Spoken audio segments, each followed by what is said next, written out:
Hi, Kaushik here. In this video, I will show you how I built this real-time ride-sharing dashboard in .NET 10. The server continuously streams driver updates, name, car, distance, ETA, location, and rating straight into the browser using ServerSentEvents or SSE. No SignalR, no WebSockets, just minimal APIs, razor pages, and the new ServerSentEvents support in .NET 10. Let me walk you through the architecture and the code. So this is the title of this video, Real-Time Ride-Sharing SSE in .NET 10. Now, if you are new to the channel, I mostly cover modern .NET, ASP.NET Core, Blazor, and practical cloud-native application patterns. So today we are using ServerSentEvents to build something that feels like a mini Uber or Ola driver tracker. So I already have the app fully working, as you have just seen. So it won't waste time on boilerplate. Instead, I will briefly show you how the project structure looks and the model that represents a driver update, the generator that simulates live data, and the SSE endpoints implemented with .NET 10's TypedResults.ServerSentEvents, and the result page that listens using the browser's EventSource API. So by the end of this lecture, you will be able to reuse this pattern in your own dashboards, tracking and monitoring pages.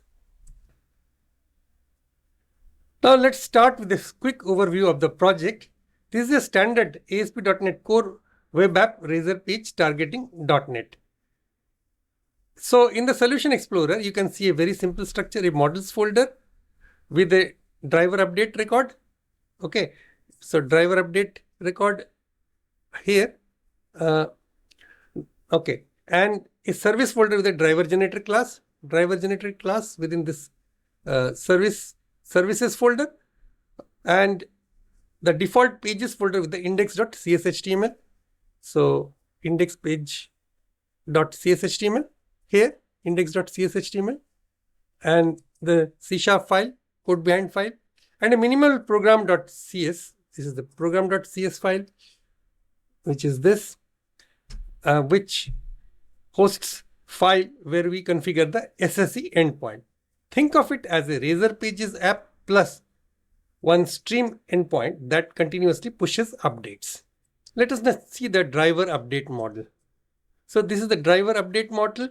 The first building block, is this driver update, and each instance of this record represents one snapshot of a driver heading towards a passenger. Okay, so we capture the driver name, car model, car color, distance, ETA, minute, street, some local common streets, and rating, timestamp.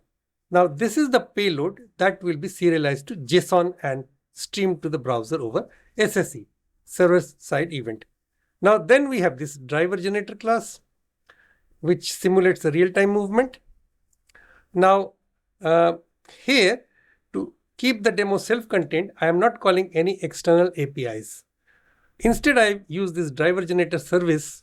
Okay, under the services class, I'm using this driver generator service to produce realistic random updates. I have some arrays of driver names, car models, and colors, and familiar streets. So driver names, car models, colors, and familiar streets. And the next update. So there is the next update method, chooses random elements from each array. So each of these variables, distance, expected time of arrival, ETA, and rating, are assigned in a variable, and they use random to generate realistic value. Finally, it returns a new driver update, okay, record with the current UTC timestamp. UTC's timestamp is also there. So every time the server needs to push a new event, it just calls driver generate, driver generator class. This is the static class driver generator class dot next update method. Now let us see the all important program file, program.cs file. So the real magic happens here in the program.cs file, and this is a .NET 10 minimal hosting setup. Apart from add razor pages and map razor pages, which are already there, add Razor pages and map Razor pages. I've added one extra endpoint, app.mapGet. So driver stream, pointing to driver stream, and this full code. Okay. Instead of returning a single JSON result, I call TypedResults.ServerSentEvents. Okay. And pass the generate driver updates, this method. Okay. And this I pass an async stream called a generate driver update. So it's the async enumerable type. And generated driver updates is an async enumerable of type SSE item on string.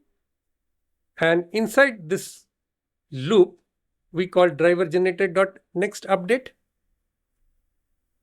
Driver generated.next update and serialize it to JSON. Okay. And set the event type to write update. Set the event type to write update. Now the framework handles the SSE protocol details automatically. Now next, our index page. The page model is minimal. So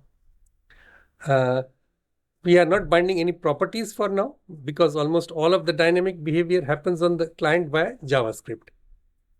This is the JavaScript embedded within the index Razor pages. Okay, on the Razor side, the markup is intentionally simple. The important part is the script block. We create a new event source pointing to driver stream. So this one, driver stream, we are creating a new event source. And that opens a long-lived HTTP connection. Okay, and two handlers are wired up, source.onMessage, source.onMessage, and source.addEventListener with write update. Now, it is a generic event handler, onMessage event handler, and this write update receives all events where the server sent event is write update. Server side sent event is write update, as we just found from the program class. Now, inside the write update handler, we pass the JSON payload. Build a list item node with driver details. All these driver details are there. Append it to the list and scroll down. Okay. List.scroll top, list.scroll right. This turns SSE message into a continuously updating dashboard. Now, let's see everything in action once more. So here we are. Again, the browser opens the home page. You'll see new entries appearing every second and a half. Driver names changing. Cars and colors are all randomizing. You can see everything is streaming. Distance and ETAs are updating and different streets appearing. All of this flows over one long-lived HTTP connection from server to the browser. Okay, there is no polling, no loop, no manual refresh. The updates are pushed as they happen. If I stop the backend, the string ends. When I start it again, the browser automatically reconnects. Let me show it to you. So I have stopped the backend. I can now continue again, but I will show you here. You can see it has stopped at my Tanaka, and let me start it once again. Just no more scrolling because it is stopped from the backend. There's no streaming data, and let it continue again. All right, and let me get back to the browser. So you can see it is again flowing, streaming down all the data. So let's do some recap. What we have learned in this. So we just saw a driver update record that defines the data contract, a driver generator service that simulates realistic driver updates, and a driver stream endpoint using TypedResults.ServerSentEvents and SSE item in .NET 10. And a Razor page that uses EventSource and a custom write update event type to render updates live. You can apply this pattern to logistics and fleet tracking, IoT dashboards, Internet of Things dashboards, stock tickers, monitorings, or alerting systems. If you'd like a slower video building this from scratch, let me know in the comments. And thanks very much for watching. And if you found this useful, subscribe for modern .NET and real-time patterns. And a GitHub source code will be available on request in the YouTube video description. If you write a comment asking for a GitHub source code, I am happy to oblige. Thank you very much.